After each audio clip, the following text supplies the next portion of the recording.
of all, we would like to express our most heartfelt appreciation to everybody present here today.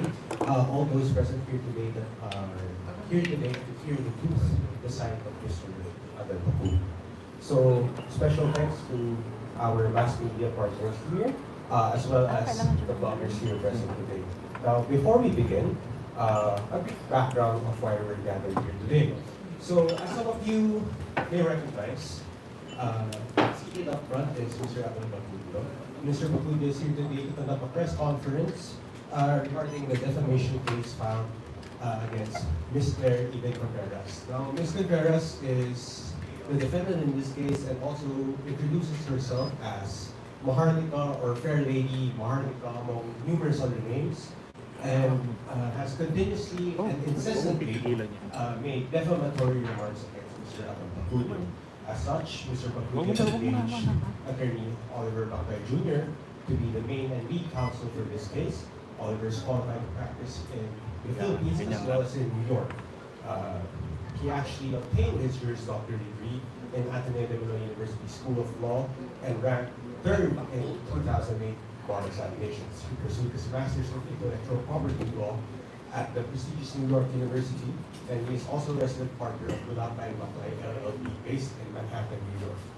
Accompanying him are associates of Malapa and Lim Law, both undergraduates of the Atty. University School of Law, attorneys Joshua Resto and Brian. Wala ba kayo mga kamay? Thank you, Brian, for that very generous and kind introductions. Thank you once again for the media and for bloggers. Thank you for being present here, because your presence here is instrumental in helping us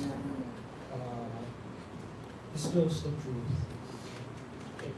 Three preliminaries first before we begin. First is I'm going to give a very brief background of the case and what happened.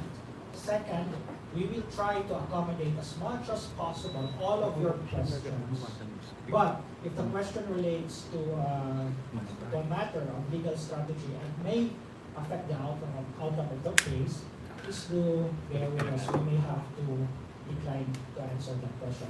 But please do hold on to your questions, because we will answer those after the trial, if this case goes into trial. And thus, I think most of you, this is the first time that we've met each other. Probably because I'm a shy type of guy, not in front of the camera. Yes. So that may be the reason. So, we're having all of those settled. Let's roll and brace yourself from shy type of guy. Huh? So, about August of last year, August 2023, there was an outrageous and loathsome defamatory remark published by Ms. Claire Contreras, who also introduces herself as Maharlika. These defamatory statements were repeated multiple times on an almost monthly or even weekly basis. As time goes by, the attacks against Mr. Avel Bacudio became more rapid. There were various defamatory and outrageous allegations against Mr. Avel. But three things kept repeating. And these are, first, that Mr. Avel Bacudio allegedly gave a luxury timepiece to no other than Philippine Representative Ferdinand Alexander Araneta Marcos. Second, that Avel allegedly received kickbacks from DPWH projects. And third, that Avel and Avel's family received their Schengen visa through fraud, obtained their Schengen visa through fraud, and which fraud was made through the assistance of Philippine First Lady Marie Luis Araneta Marcos. We categorically deny all of those allegations, and we shall prove in a court of law that those are all false. We filed the case in California before the U.S. District Court for the Central District of California, and we also demanded a jury trial. Partida lahat. Kasi sinasabi nila na kung dito daw lang yung case, maniluto. This will be a jury trial, and the facts of the case will be determined by citizens of various walks of life, ordinary citizens. Hindi natin papatunayan.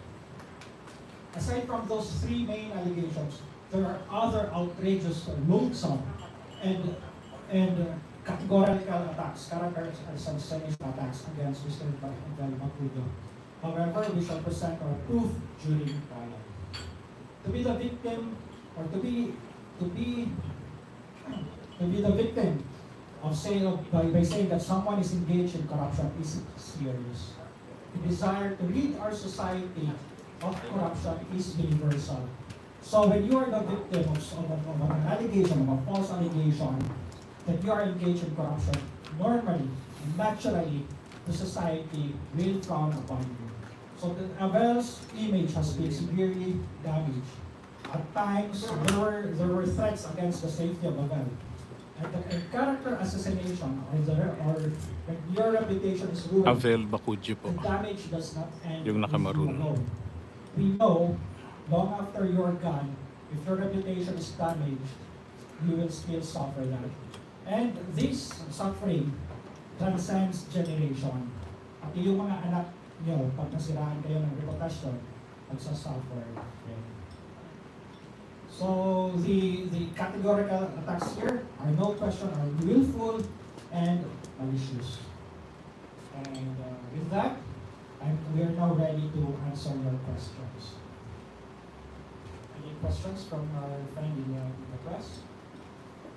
Please feel free to raise your hand if you have any question. We will answer that. Yes, ma'am. Ano pong kaso ang inyong kapile? Na-file na po, hindi lang ipa-file. Na-file na po na 2 weeks ago. It's an action for defamation in the U.S., which is a very serious offense in the U.S. The U.S. society frowns upon persons who are engaged in defamation because they cherish the value that one's good name should be protected. So for example, just 2 weeks ago, there was a huge verdict. There is a series of huge verdicts in the U.S. just recently. 2 weeks ago, there was a verdict against Mr. Trump for less than a former president of the U.S. The jury awarded an award of Opo, $83 defamation million, yung ipinasa kay $65 Claire million Mark. in punitive damages and around $18.3 million in actual damages. So if we see this value, we know that the American society is serious, that you cannot just ruin the reputation of someone else. And in this case, it will be the U.S. society which will decide the case. Yes, Kailan po kaya yung possible na mag-start na yung hearing? possible na mag-start yung hearing. We have here, the court already issued a summons. And in that summons, it states within 21 days from receipt of the summons, the defendant must answer. Yes, sir. In case na magkaroon ng guilty verdict, ano yung magiging penalty nito base sa US law? In the U.S. law, unlike here no pag defamation, there's a statutory penalty for imprisonment or fine. In the U.S., there's no statutory penalty, but the jury will decide what will be the amount of damage. So another huge verdict which happened just last year, the amount was $1.1 billion in the case of against Alex Jones. Okay. Follow-up question. Yung penalty ba, is it based on the personality of the aggrieved party? Because I know Avel is known as an international fashion designer, right? So, yes, attorney. That will be taken into consideration.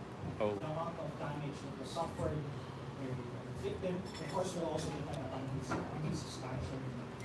Because if you are a high value, high effort individual, definitely the value that the damage that you suffer will also be more. Sa Pilipinas, meron po tayo na kaso. As of now, none. There's no case, yeah. But we will not discount that possibility. Basta US lang po sana yun. As of now, If yes. guilty verdict, tapos meron po Possible ba na meron imprisonment. na familiar sa US? Tatanong ko lang po kung Sige sa mga sa school. ano kayo yung duration na to? para Yung trial. matapos yung kaso, yung trial, tapos para mabigyan na siya ng kaparusahan. Yung kaparusahan po, that will depend on the so it will depend on just like the adage goes, what is in the defendant's court. Depending po yun sa moves nila because they can file an answer or they can delay and choose to delay that to receive the summons. Or in most US cases, these are actually resolved amicably even before the case goes to trial. Maybe 70% of the cases in the US are settled amicably. So it will depend. But assuming that we will go into full jury trial, maybe that will take 3 years. There's another famous case, the Amber case. That's also an jury trial. So that was trial. During trial ba, magkakaroon siya ng gag order from the Finished working? in previous 3 years. What if po hindi siya mag-respond o hindi siya makapag-cooperate dito po sa kaso na pinasa? So that's also a possibility that the court will issue a judgment by default. If it's a default, the rules in the US and here in the Philippines are similar. All allegations in the complaint will be deemed admitted. Pareho lang po ang US federal rules of evidence and the Philippine rules of civil procedure and the evidence. If there's no answer, then all allegations in the complaint will be deemed admitted. And now we will go in the determination of monetary award fees. The jury will determine how much will be awarded. Attorney, question lang po. Di ba si Atty, nag-filing po siya ng kaso? Hindi kaya possible sila pwedeng mag-join personally agad para mas maganda yung kaso? Joint force, legally speaking, we have different process of actions, different sacrifice. It cannot be included in one case and the other different case. If that's what you mean by joint forces, na one action, they are the plaintiff or they do not one action, that won't be legally possible. But when you say joint force, that they share resources or they share possible the evidence, it's really a possibility. I mean, that depends on Attorney, if the respondent po ay found guilty, meron bang imprisonment na kalakip? in the US, defamation case is civil in nature. By itself, there is Sayang. Walang kulong. But it is possible that in a defamation case, court will also issue a bench. And I won't disclose now how it can happen because I may be opening my cards now before the defendant. But that's a possibility. Well, magkakilala ko first ng Maharlika or kasi saan anong pinagagalingan ng paninira niya sa'yo, yung pagtawag niya sa'yo Actually, hi, thank you. Actually, nagkakilala kami dito sa campaign. Tapos, because pareho kami yung paniniwala, pareho kami sinusuportahan. So, and then, nagkaroon kami ng communication. Noon, bigla na lang nagbago, hindi ko alam. Well, nakukwento ko sa kanya yung, kasi she stayed in my condo. Because of that, ng election and then campaign. Nagkukwentuhan kami about buhay. So doon na po lumabas yung, syempre nung bata pa ako, yung parang sabi ko, ako, ang hirap ng buhay, wala pang bayad sa kuryente, parang ganon. Tapos, yun, siguro yun ang nilalabas niya ngayon. Pero that's my story before. Siyempre iba na ngayon. So yun, hindi ko alam kung saan ang gagaling talaga yung kanya. So, kailan kayo nagkaroon ng follow-up? Kailan kayo officially parang hindi na kaibigan or umalis? Last, I think 2003, noong August. 2023. August. Doon na yung parang, okay. So parang, ako naman as a fashion designer, may mga ginagawa kasi ako, tuon lang talaga. So I'm a fashion designer, hindi pa ako politika na ako. So medyo hindi lang ako komportable kasi iba yung pinag-uusapan ngayon. Kung pag-uusapan ito sa pagiging isang designer, okay ako. Ito kasi politika at saka medyo hindi naman ako yon. Kaya kay attorney lang po yung pangalan. Ano pong naramdaman nyo nung nilabas mo yung mga statements against you? Ano po ang reaction niyo? Siyempre medyo nakakalungkot kasi sabi nga niya BFF. So nakakalungkot, pero ako naman sabi nga ng aking pamilya, yung aking sister, yung parang pagdasal na lang natin. Kaya lang medyo ngayon may mga naapektuhang tao na hindi dapat kasama dito. Na parang nadadamay sila. Siyempre, of course, the first family is nadadamay. Na hindi naman kami masyadong client ko lang sila as a designer. So medyo nakakahiya rin sa parang. Possible po ba na ma-take down yung YouTube channel ni Larigan Contreras? YouTube channel, entire YouTube channel, that's possible, but not likely. Because in the US, they have a very strong First Amendment right. First Amendment right is the freedom of speech. And they frown upon prior restraints. Yung prior restraint mo yung wala kang sasabihin, pipigilan mo na. They will allow you to speak, however, if you speak and that's injurious or tortuous to another, then they will really hold you accountable. That's the policy and the values of the US. Attorney, tanong ko lang po kung how many percent po kaya ang ating dito sa kaso na masisigurado natin na panalo ang kaso natin? Ilang porsyento po? In my life, it's my policy never to say 100% because there are things outside of that. So I'm sure po exactly 99.99%. In this case, I'm saying 99.99%. So panalo na tayo. 99.99%. Because, jury yung decide and I cannot control the mind of the jury. Eh, hanggang 99.99 lang talaga yan because as they say, there's nothing sure. But if you are going to assess the case, Yeah. yung tatlong sinabi ko kanina, simple lang actually yan. Nagbigay ka ng ng luxury type PCF. It's very easy to prove or dispute. And also the visa. The visa actually is very easy to prove. So, if the visa was issued fraudulent. There are other allegations, and we intentionally did not include that in the complaint as a matter of legal strategy. Kasi sometimes half-truths or taken out of context. Yung ano nasabi niya again. Dati daw, walang pambayad ng kuryente, but less than a year nung nakaupo si PBBM, then nakabili ng bahay. Diba? Half to. Malicious. Normally, I would not disclose this now kasi in this early phase of the litigation. But para pagbigyan ko po kayo kung ano ibig sabihin. Yes, dati walang pambayad po sa ng kuryente. But ano dati? Dati yun, when he was still young, in buhay ka na rin school. He is proud to say, during that time, talagang wala silang pambayad. Pero hindi yung dati na before PBBM start, nagigilap siya. Kasi na-cancel culture daw yan. That's definitely true. And it's very easy to prove that. Wala naman na-miss na bill payments. Pinay-stay nga siya sa condo, di ba? Bill payments siya there.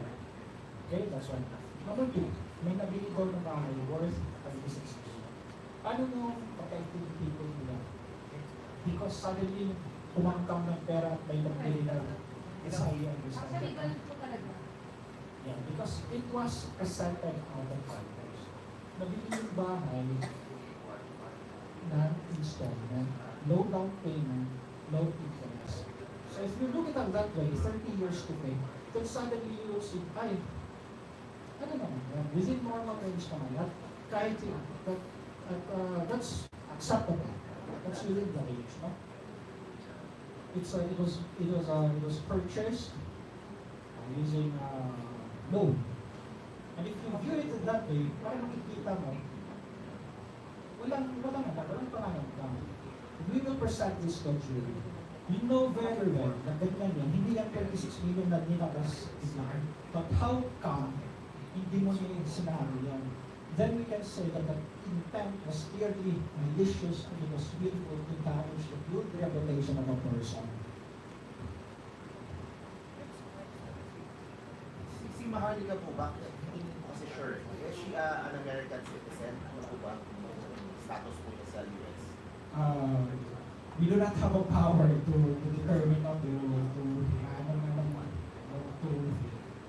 to have a statement from the U.S. government. But according to her, she is an American citizen. And she's no longer, according to her, she's no longer a Filipino citizen. She renounced her Filipino citizenship, according to her. Avel, question po para Avel. Avel, may personal akong tanong sa'yo. Totoo ba na sa kagaya ng ini-issue ni Maharlika sa'yo na binigyan mo ba talaga si Sandro Marcos ng Rolex? Baka ako ang binigyan. Dun sa statement ko po, we categorically deny this. Yung three main topics that she keeps repeating.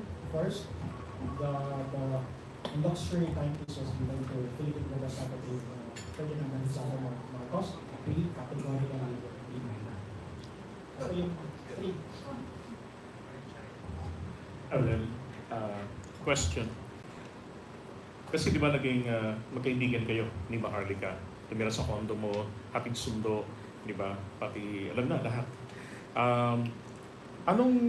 Dito, what urged you to do this action? Considering na naging magkaibigan kayo. Actually, for the past few months, parang ayaw ko talaga. Kasi parang focus ako sa ginagawa ko sa designer. Pero mas may naaapektuhan kasi mga like my family, na my niece, my sister, and my brother-in-law na hindi naman kasama dito na maayos sila namumuhay. At maayos kami namumuhay. In-accept ko siya bilang kaibigan. Actually, yun, katulad ng sinabi ko nga, inihisan din. Pero sa isang iglap, nagbago talaga yung lahat. So, ako naman yung tao na parang takot kami sa Diyos. So, ipagdadasal namin hanggang katapusan ng buhay. Kaya lang ito talagang maraming tao na nadadamay. Na my family, the first family. So, parang nakakahiya rin sa mga taong nakapaligid sa akin. So, I think this is about time na parang sasabihin ko rin sa inyo na talagang lahat ng sinasabi niya ay hindi totoo. May question na ako kayo. Yung mga sinusuot na nagaling sa'yo, dito ba yun? Yung mga una is binibigay ko.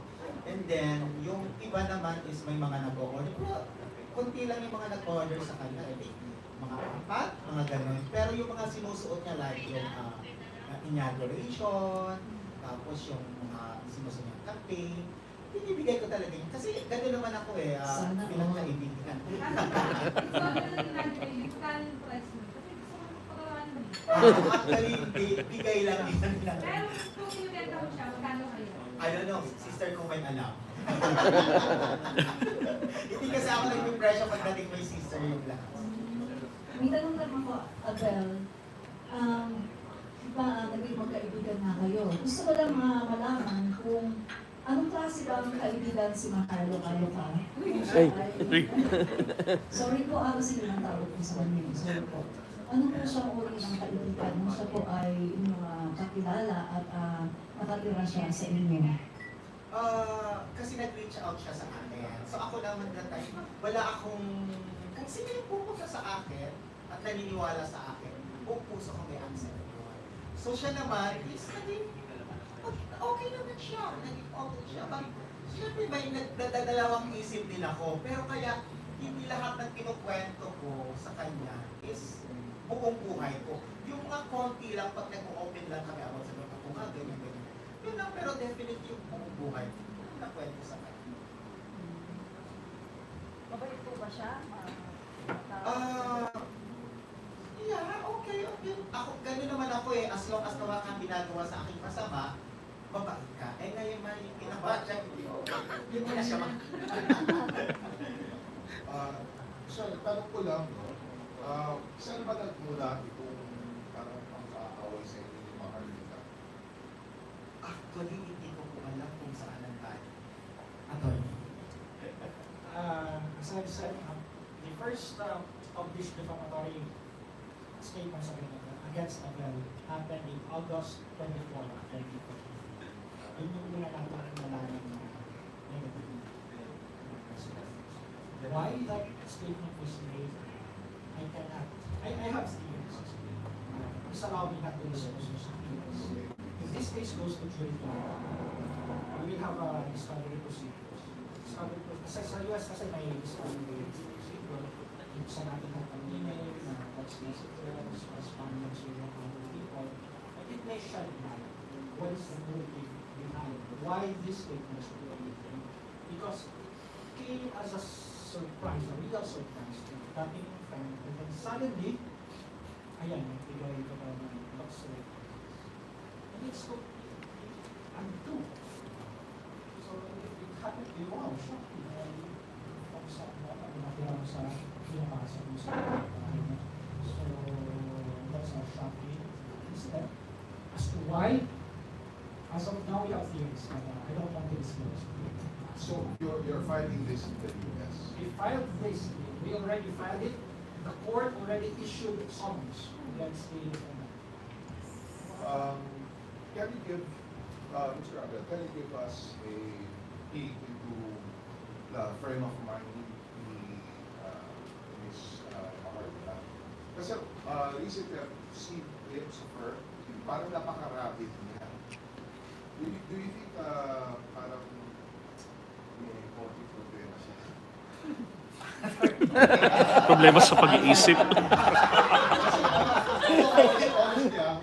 when I watch her bits, parang kulang na lang umikot-ikulan. If you see our current versus them, kanya-kanya silang expertise on professional doctors who will evaluate the mental state of a person. So it would be better for us to also resort to that.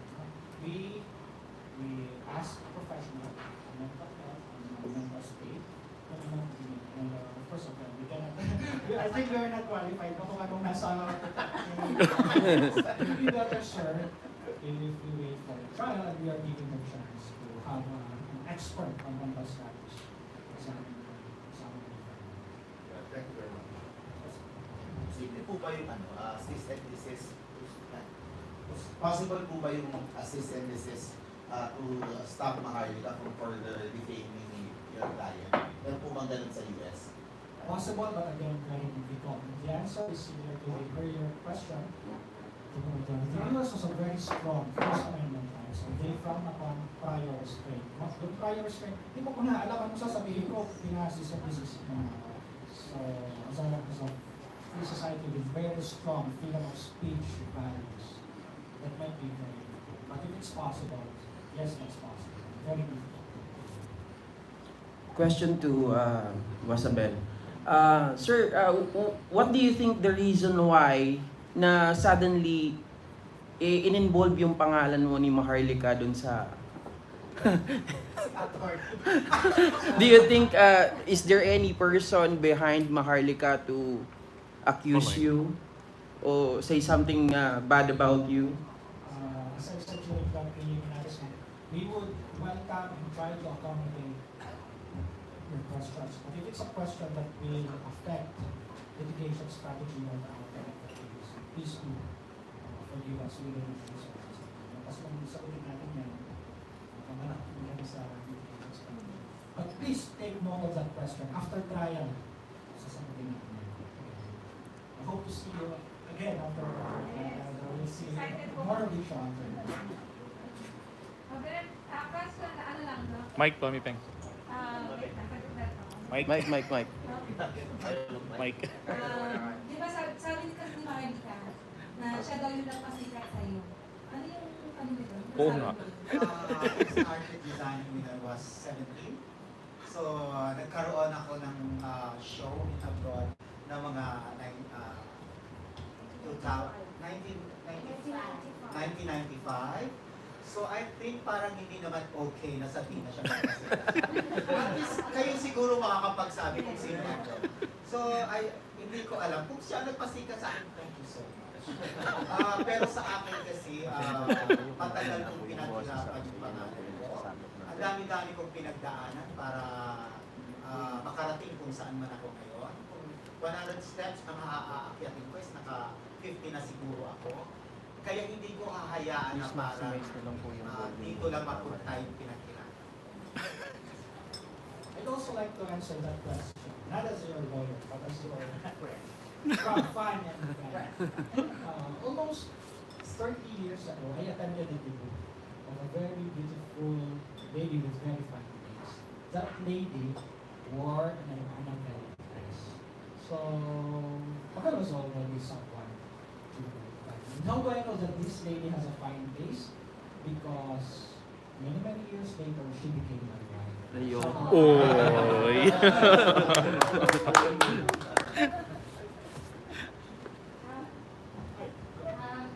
Ito lang, tanong.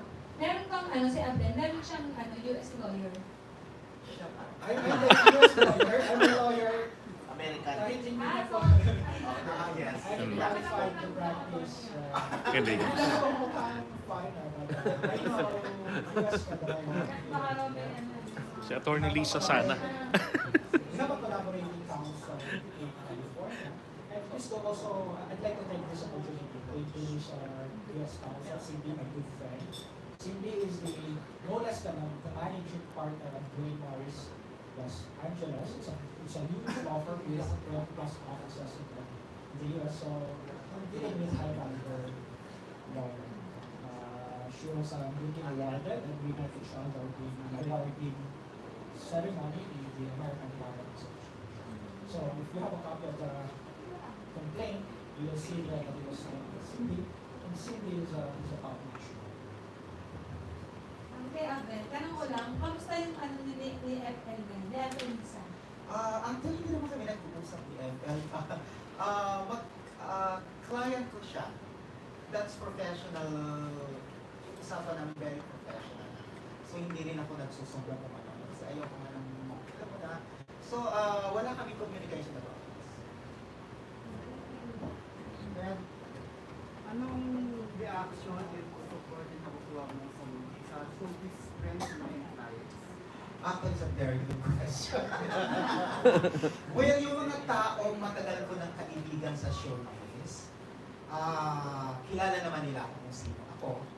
So, they're sending me a prayers. Sabi niya, kaya mo yan, mas kilala ka namin. Nakakatuwa kasi yung mailbox ko sa Facebook and Instagram, sa social media. Lahat sila, 95% is supporting kung ano yung ginagawa ko. Kasi ever since, kilala nila ako kung sino. At wala akong tinatago sa lahat. Kung ini-interview ako, wala akong tinatago. Kasi ako to eh. So, hindi ko kailangan mag-pretend kung sino ako. So, may mga negative na nagsisend sa akin. Pero, sabi ko parang 31 millions. So, 1% na ng mas negative. So, hindi ako bothered sa akin.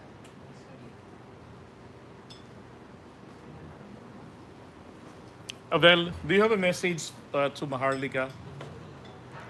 No. That's a nice answer. Mostly, naka-expected siguro ng mga agents sa inyo na baka sabihin ng iba na inutusan kayo ng part ng politics. Wala po. Wala. This is initiative po ng aming pamilya. And then my sister is here, si Jacob, kasi nadadamay po yung pamilya rin. I'm with my sister since magkabata pa kasi talagang wala talaga kami.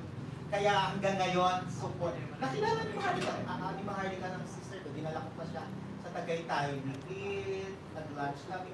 In-accept siya sa namin bilang kaibigan talaga.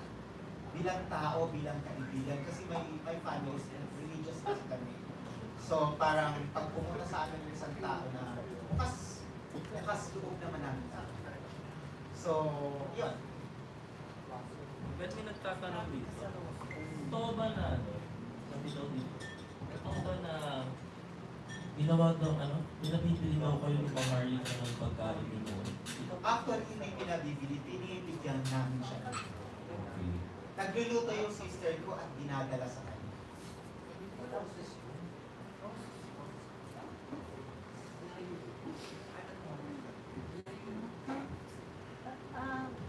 Tanong lang po. Kasi kilala ko kayo na supporter. Kilala kayo na supporter ni PBBM. So, at si Mahal pala ka kasi si Maharlika na lang. Si Maharlika naman ay kilala na ngayon na like BBM. So, may nagtatanong lang, baka naman na-atake kayo dahil sa politika at baka naman may nagkukumpas. Same questions. That's possible, and that's also related to my earlier answer that what is the motive behind these attacks? We don't want this happening. That's a possible. There are various possibilities. Understand with us if we invoke the Fifth Amendment, right? Kasi that can affect the... Oo. Okay. Any questions? Are there any more questions for Avel or to Attorney Baclan? Simple lang naman, no? Tapos na. Ayun, tuloy na natin. May question pa ako, last question. Tatanong ko lang, Abel, kung pupunta ko ba kayo sa US para makaharap sa siya. If this case goes to trial, we will need to go to court to sit on the witness. Ano po kaya ang inyong first reaction pag nakita niyo siya? Anong first reaction mo? Sana nasa likod niyo ako para ako yung kaya.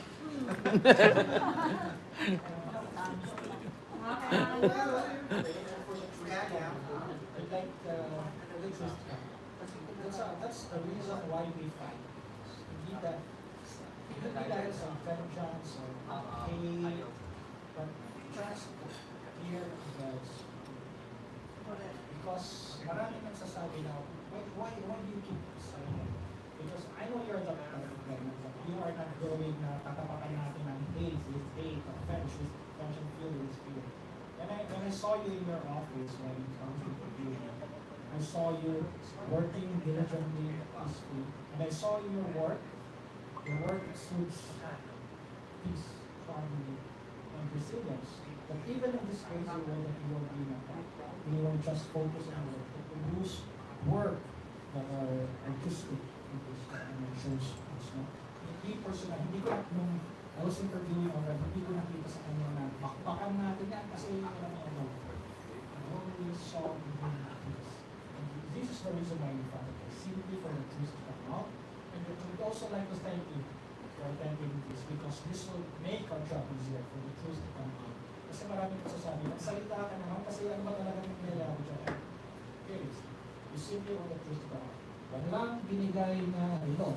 Wala kaming natanggap o pinakapag na pera from kaibigan page. And the visa, both Schengen and US visas, were issued regularly. Those facts are very easy to establish. We will establish that before a U.S. jury.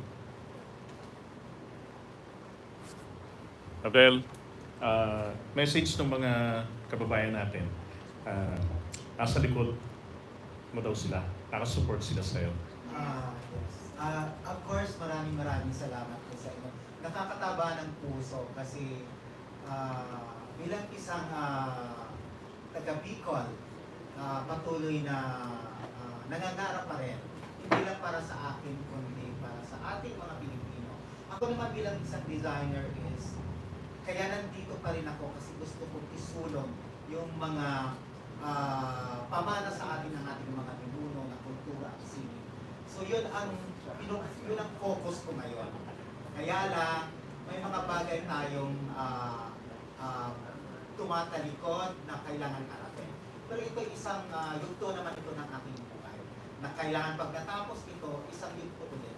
Na para sa ating mga Pilipino at para sa ating mga weavers at mga employee. Para naman sa kanila talaga kailangan. Okay, thank you.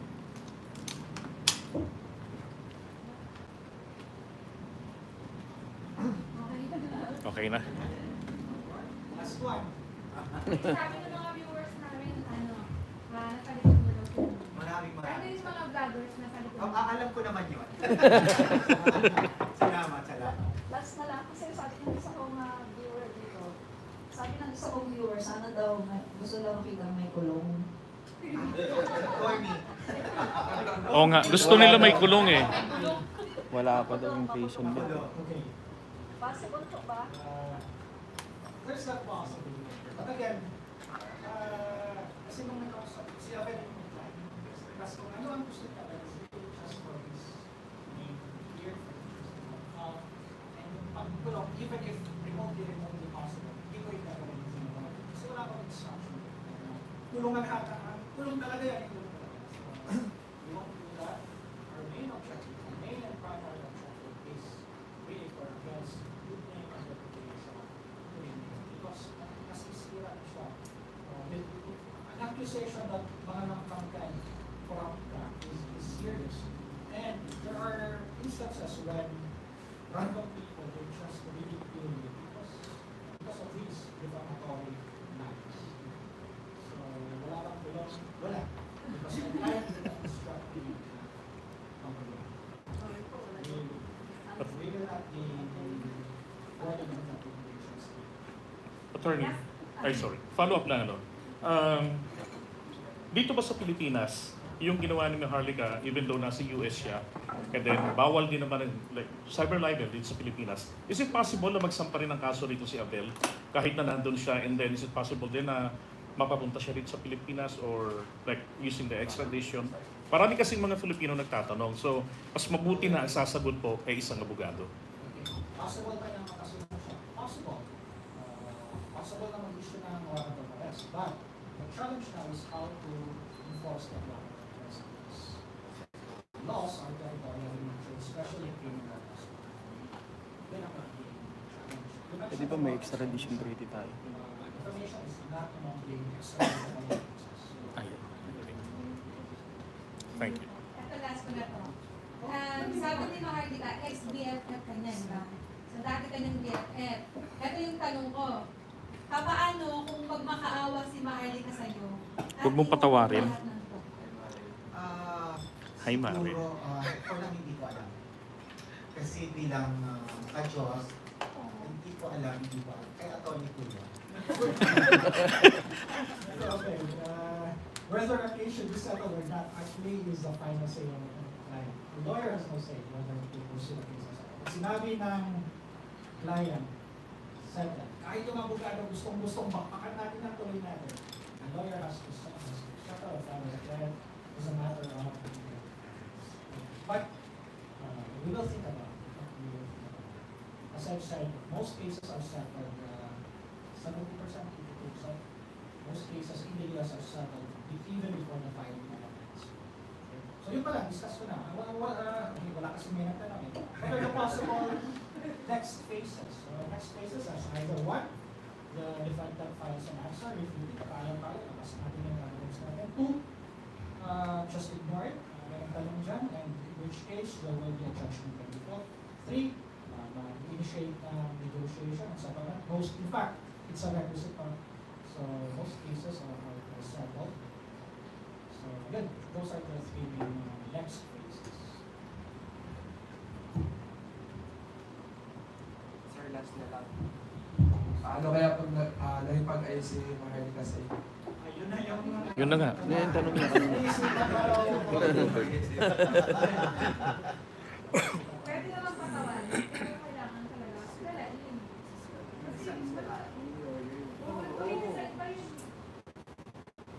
Magkababayan na lang mag Nasa likod mo ako, Abel. Ako ang guardian.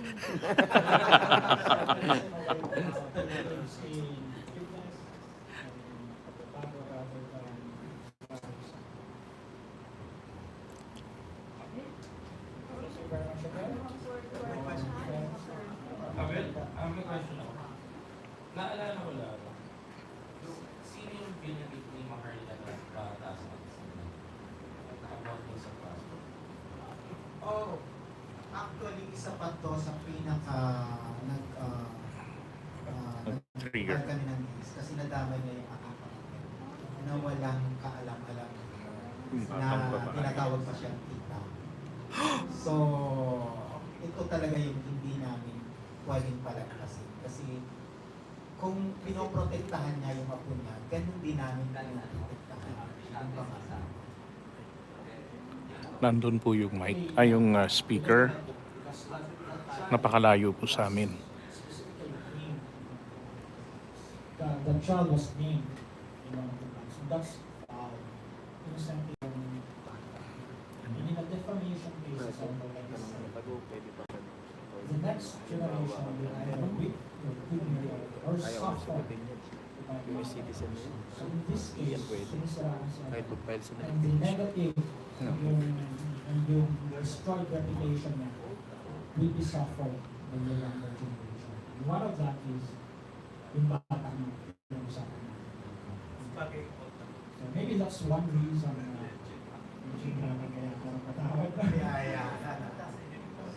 that's also one of the main driving forces. Enough is enough to be here as good name and his families. Question again. Okay. One last. Kami nabanggit din na natin, Maharlika. Sino ang totoong nagpakilala sa inyo kay Swalla, Atty? Si Avel lumalabas din sa vlog niya, siya ang parang nag-big sa story. That might affect litigation strategy. We will answer that. After this. We will answer. Anong tanong nito?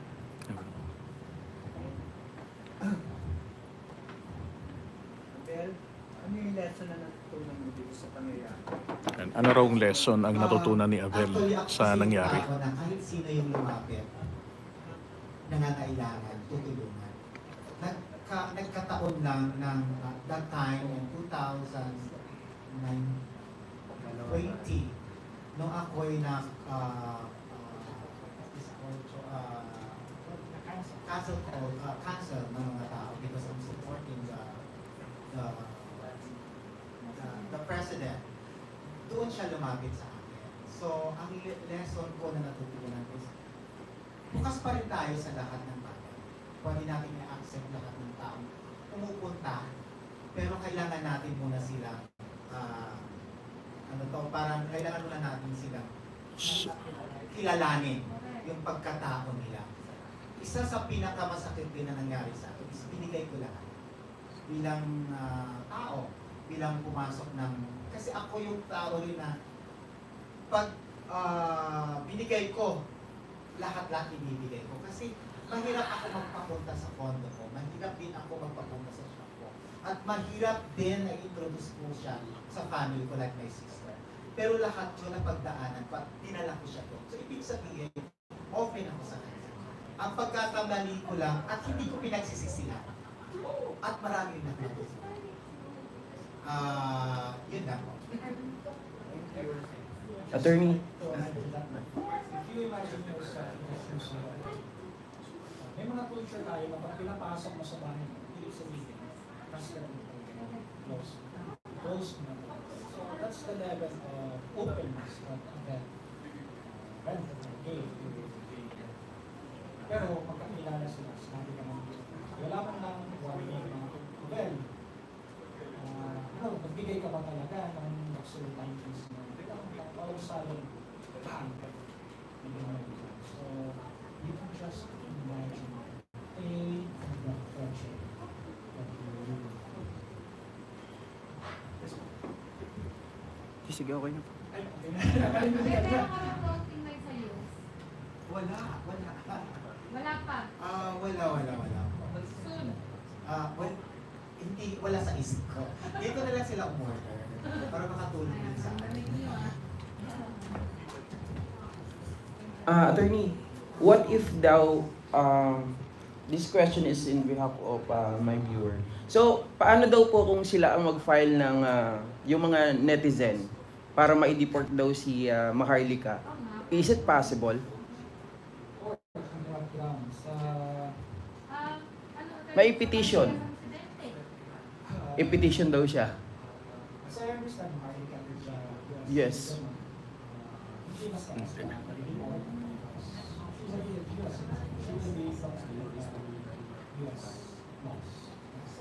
Alright, so same thing lang sinabi ko sa inyo kanina, mga tulong. Si Maharlika ay isang US citizen, so that's impossible na siya.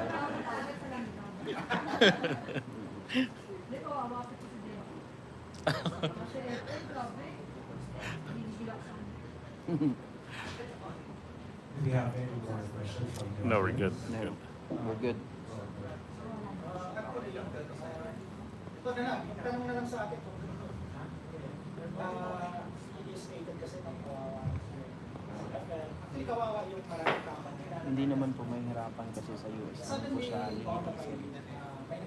So, doon i-file yung kaso. So, in order for them to, if ever that there will be trial, then definitely Actually, marami akong possible collaboration counsel who refuse to take it because of the toxic nature ng sila yung naging... Toxic siya. Maharlika. Targetin sila. So, there's a short answer to that, but I'd like the longer version.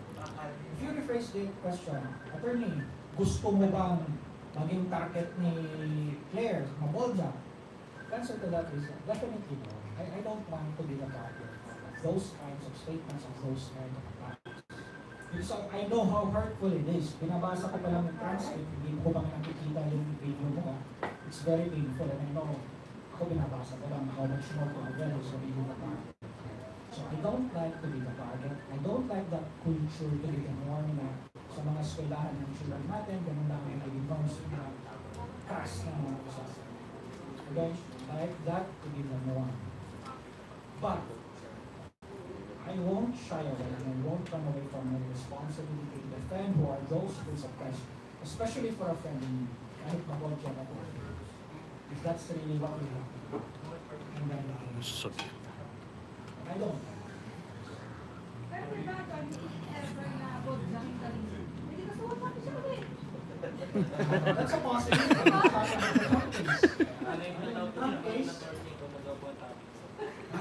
ikaw na yung topic niya ngayon. Yan ba, hindi nakabukang kang. Attorney, kakalkat ang buhay mo. Palit pa kayo.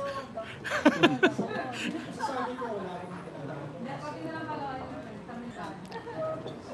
That's a possibility.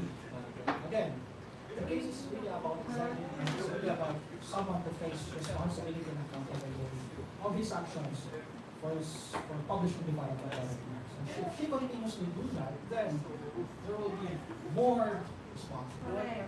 Every time naman nababalita ng mga, pwede naman i-gagawin sa kaso nila. Yes.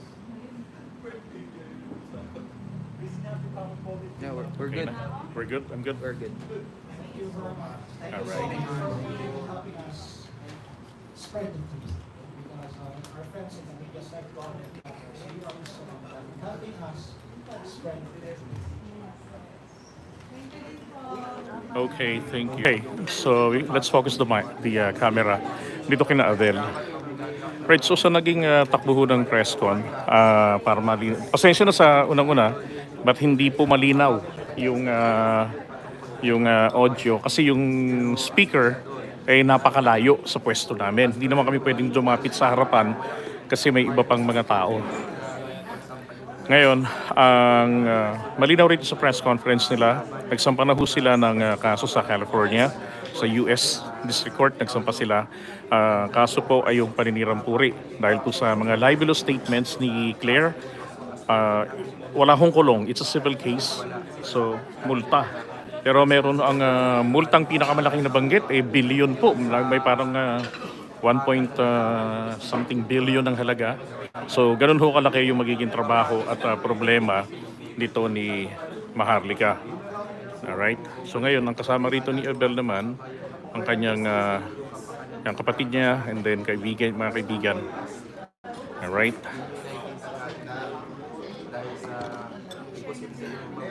And then, yung tanong kung pwede bang magsampa ng kaso rito sa Pilipinas dahil nga siya ay ang mga defamatory statements niya umaabot dito sa ating bansa. Well, apparently, according to attorney, dahil nga po territorial ang mga batas o yung kaso, so ibig sabihin,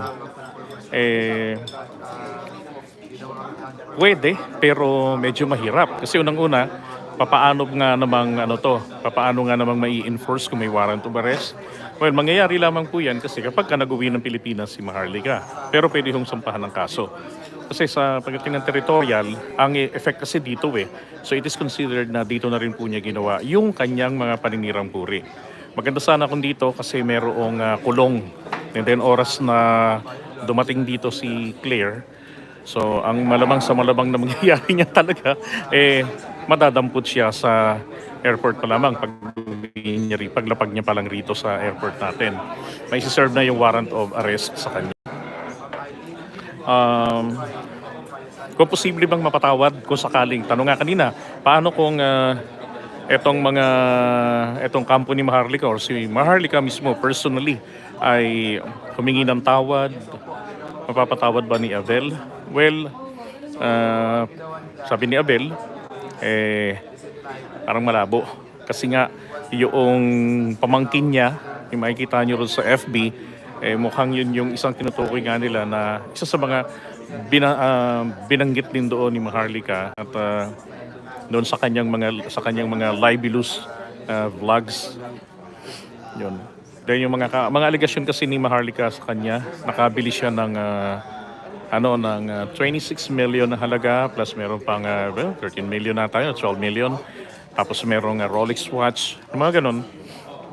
Nasamantalang, less than a year pa lamang si PBBM, nasamantalang ni pambayad ng kuryente, wala siya. So nilinaw ni Avel, na hindi po, and kilala rin po namin si Avel. Kaya nagulat kami at biglang ganun pinagsasabi ni Maharlika. So si Avel, sabi niya kanina, dati naman na siya talagang galing sa hirap doon sa aming lugar sa Bicol. And then, yung kahirapan na yun, bahagi na ng nakaraan niya yun. Sinabi ko nga po kanina, he's known as international fashion designer. So may value yung tao, ibig sabihin. And then that was 1995, nung first time na nagkaroon siya ng show, yung fashion show doon sa Amerika. Ngayon, dyan, ano pa ba ibang mga naging roon, tampok? So kung magkakaroon ng possible yung tagal daw ng kaso na to, mahaba na siguro yung mga 3 years. Depende sa magiging takbo ng pagdinig. It's jury trial kasi mangyayari dun sa Amerika. Okay, and then mapapaharap ba si Maharlika? Yes, of course, mapapaharap po siya. Nagkataon kasi ngayon yung mga ginawa ni Maharlika po, no, na mga kalokohan. Ang tanong nga ng ibang kababayan natin lalo na yung mga pro Maharlika, why just now? Bakit ngayon lamang ito isinampa itong kaso na to? Bakit ngayon lang nireklamo si Maharlika? Well, dahil laging magkaibigan sila at busy masyado si Avel according to him, kasi mas focus siya sa pananahi, mga damit. So ang naging dahilan na naman rito rin ni Avel, isa nga yung pati mga pamilya niya, mga mahal niya sa buhay ay nadadamay. Dinadamay kasi naman talaga nito ni Claire. Masyadong lumalaki ang ulo, namimihasa na idamay na lang ng idamay ng kahit na sino, even the Avel's niece, di ba? Dinamay rin niya. Ang issue binigyan ng nakakuha ng visa in a fraudulent way, which is ko naman parang di ba gano'n ba kabulok yung sistema ng Pilipinas na naupo lang si PBBM, tapos gano'n na palakasan kahit na hindi pwedeng makakuha ng visa will be granted, diba? Tapos in just less than a year of PBBM nag-accumulate ng napakalaking mga properties at yun na nga, ninakaw, and then may parte si Avel or he's part of the corruption. That's the one of the main allegation. Sabi nga, kung rin sa Pilipinas ito, pasok na pasok sa banga ito ng cyber libel dahil yung malicious criminal imputation so naandoon maliwanag na maliwanag. Yun. So siguro mamaya when I get home, I'll be having live. We actually have multiple topics today to discuss with. Alright? So kita-kits po tayo mamaya, ha?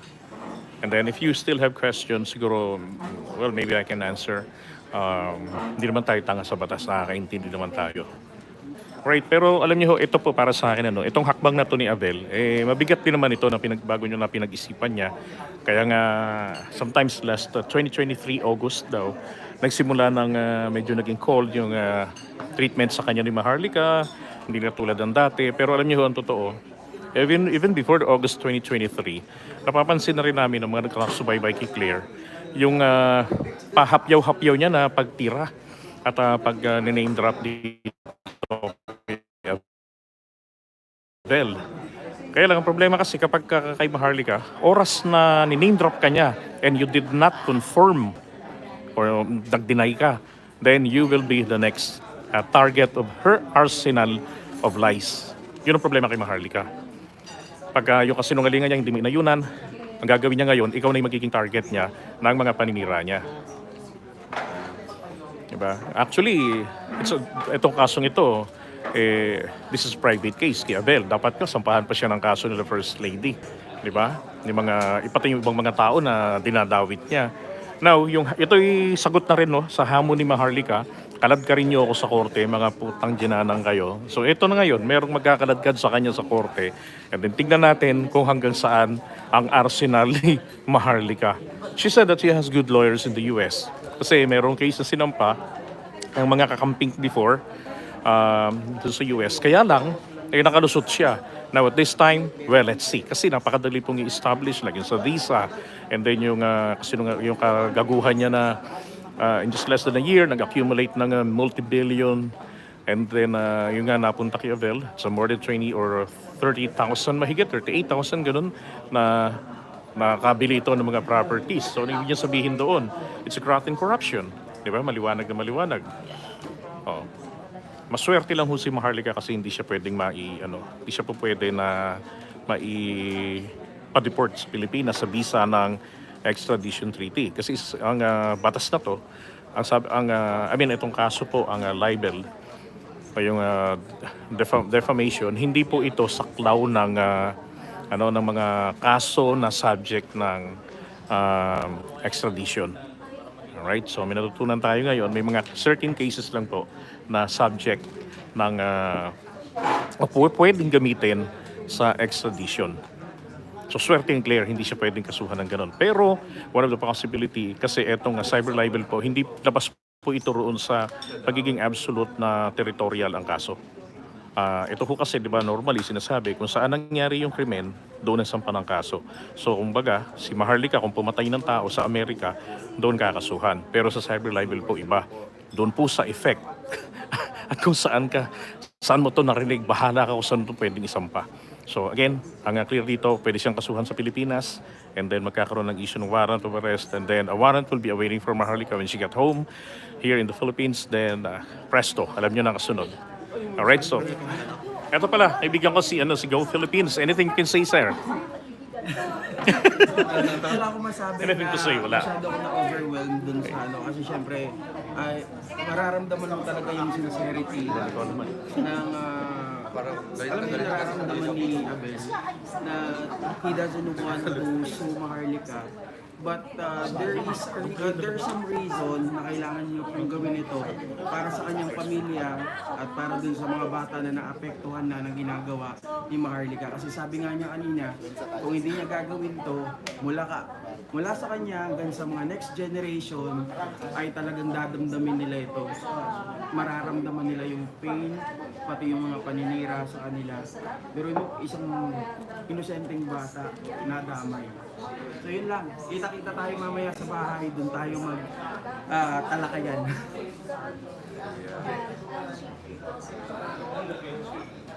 Anyway, maraming salamat sa lahat ng support sa aming client.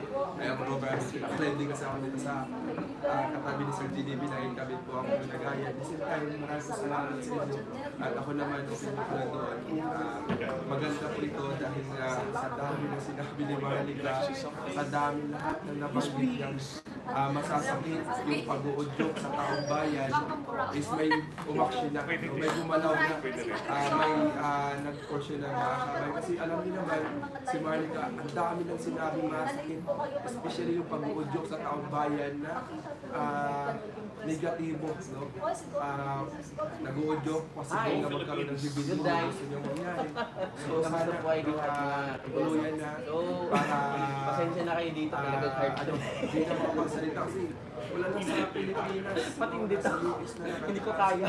Yung citizen na panay-panay nila. Pag-usap-usap po tayo mamaya pag uwi.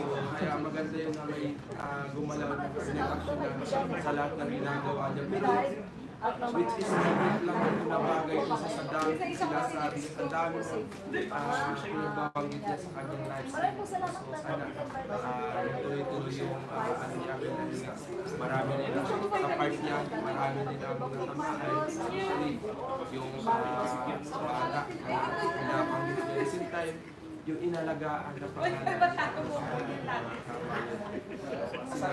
ang tagal na walang panahon na inalagaan yung pangalan niya dito lang sa naging kaibigan niya doon lang papalya. Maraming salamat na kaya tayo by Rod Robert Adventure Vlog sa viewers ko na nandyan.